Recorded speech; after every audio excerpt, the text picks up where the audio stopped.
Garoppolo's throwing. Looks great. Yep. Who's going to go get him? Why would you trade for him? You know they're in a spot that they're going to have to cut him. Yeah, you don't have to. The only problem is if you wait 2-3 weeks, how quickly does he learn your system? And then you're not going to unless he's not going to be your week one starter. Unless he goes to a spot where they use the terminology or they use the same system or the coach knows and what have you. Right. I mean, and hey, Pete's about competing. Pete Carroll truly does mean when he says always compete that you compete, you've got a shot here. Yep. So he's going to hold a competition with the kid that they acquire in Denver, from Denver, and somebody who's wildly popular within their locker room, have them compete it out, and then pick up Jimmy Garoppolo 6 days before the season and say, you've got a shot now too?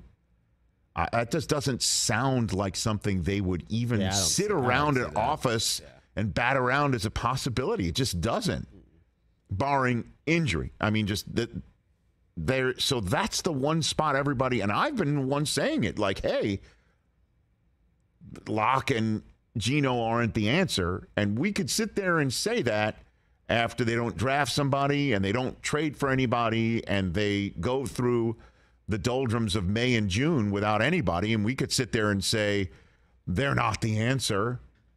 But when you go into training camp and then you compete and you get into it and people rally around or buy into, and then all of a sudden you're just going to sign Jimmy G and say you're the one going against Russell Wilson in 8 days, 11 days, or I guess it's September 12th. So get up to speed, Jimmy.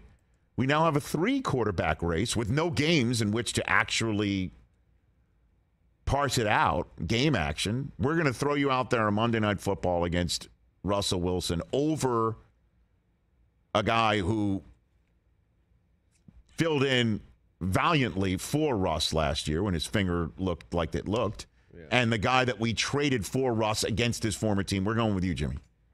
That's a tall order, man. Yeah, or would you rather say Cleveland loses Watson for the year or 12 games or what have you and go there? And anybody who says you shouldn't do that, and they were also the ones to say, Mayfield should have considered going back to Cleveland if that was what his only option was going to be, because how else to prove that you're still a viable quarterback in the league, right? I mean... Right, Jimmy goes to Cleveland. That's a 1-year audition, essentially. Deshaun's out for the year. Where else would he go if everybody's healthy? Well, there's no spots for him to start. He'd have to wait for an injury. Well, is there another annually snake-bitten team whose quarterback can have a bone bruise even though they didn't have a contact? Rich. Think about that. The Lions will probably raise their hands. Come on, man. You have Joe Flacco. How about that? You have Joe Flacco. All right. I would take that bait and wind myself up. I know. But we have to go to break. I understand.